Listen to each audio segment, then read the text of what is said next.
berkata cerita pada satu saat dia berjalan dengan kudanya dan di waktu istirahat ternyata istirahat di tempat padang pasir tandus, tidak ada rumah, jauh dari manusia dan jauh tidak ada tumbuh-tumbuhan.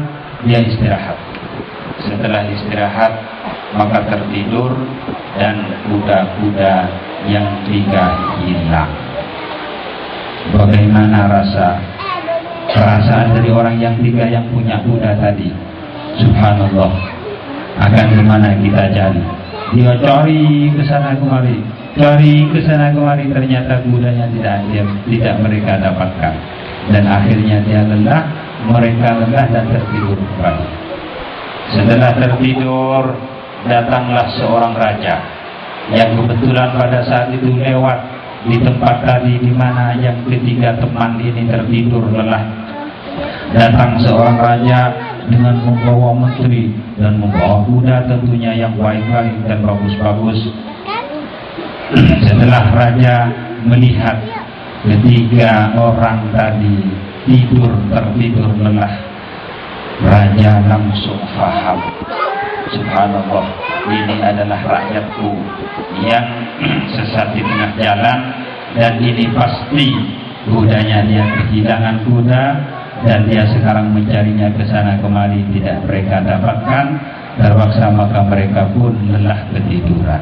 Wahai menteriku, yang sang raja ini berkata kepada salah satu menterinya, siapkanlah 3 kuda yang bagus-bagus dan baik-baik. Siapkanlah untuk mereka.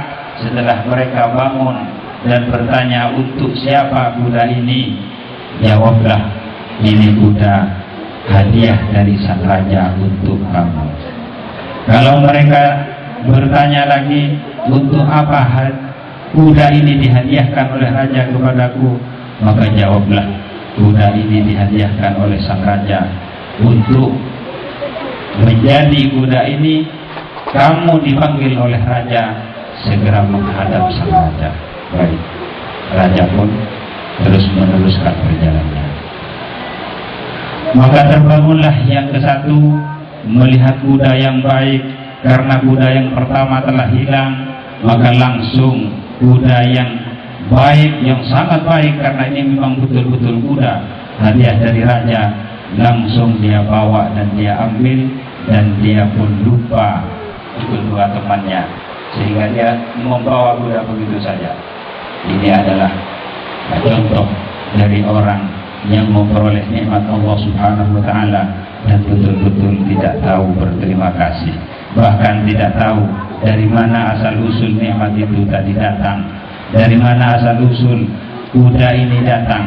Tidak pernah dia menanyakan dari mana kuda ini datang, tidak pernah dia menanyakan dari mana harta ini masuk, apakah dari jalan yang halal, apakah dari jalan yang haram. Yang penting dia senang, yang penting dia senang. Inilah satu contoh, naudzubillah, satu hamba yang sangat buruk. Tapi yang kedua, dia terbangun dari tidurnya dan bertanya, siapa gerangan yang punya kuda ini? Maka menteri tadi menjawab, ini adalah punya raja. Untuk apa kuda ini ada di sini? Ini dihadiahkan oleh raja untukmu. Masya Allah, alhamdulillah, syukron katsira. Berterima kasih yang banyak untuk raja. Inilah contoh dari hamba Allah yang jika dia mendapatkan nikmat dari Allah Subhanahu wa Ta'ala, dia berterima kasih kepada Allah Subhanahu wa Ta'ala. Tetapi yang paling baik adalah yang nomor 3. Dia setelah bangun dari tidurnya dan menanyakan dari mana kuda ini. Ini adalah kuda punya raja. Masya Allah, subhanallah, sangat baik kuda ini. Akan dikemanakan kuda ini? Maka menteri dia menjawab, ini kuda hadiah dari raja untukmu. Subhanallah, seorang rakyat seperti saya masih sang raja masih ingat kepada seorang rakyat yang sehina saya ini, dan saya diberikan kuda. Subhanallah, untuk apa kuda ini dihadiahkan untuk saya? Maka dijawab, kuda ini dihadiahkan oleh sang raja untuk kamu datang kepada raja, dan dia pun datang kepada raja dengan membawa kuda itu tadi.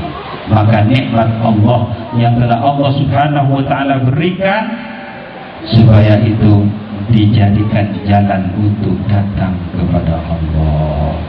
Bukanlah nikmat yang Allah Subhanahu wa ta'ala berikan justru untuk kita jauh dari Allah, tetapi sebaliknya segala nikmat yang telah Allah Subhanahu wa ta'ala berikan untuk kita selalu menjadi dan selalu mendekatkan diri kepada Allah Subhanahu wa ta'ala. Al-iqtisad fil faqri wal ghina. Yang ketiga, untuk mengantar hamba Allah menjadi orang selamat di dunia wal akhirah.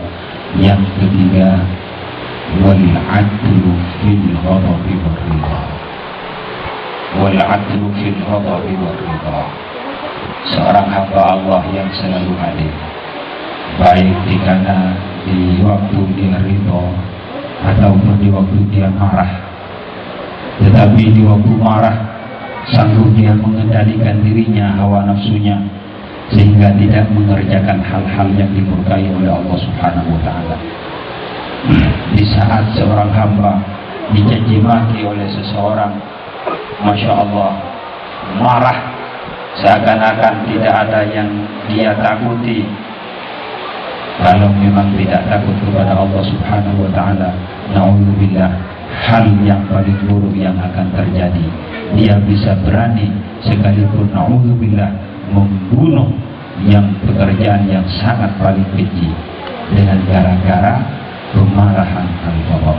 Tetapi untuk mengantarkan orang selamat di dunia dan akhirat, al-adlu fil ghadabi war ridha. Adil baik di waktu ridha ataupun di waktu ghadab. Di waktu ghadab, di waktu dia marah, sanggup mengendalikan dirinya dan tidak mengerjakan hal-hal yang dimurkai oleh Allah Subhanahu wa ta'ala. Inilah tiga hal untuk mengantarkan orang menjadi selamat insyaallah di dunia wal akhirah. Tiga hal yang menjadikan orang binasa dan celaka, na'udzubillah. Wa thalathun muhlikat. Wa thalathun muhlikat. Yang pertama adalah syuhun muta'. Yang pertama adalah syuhun muta'.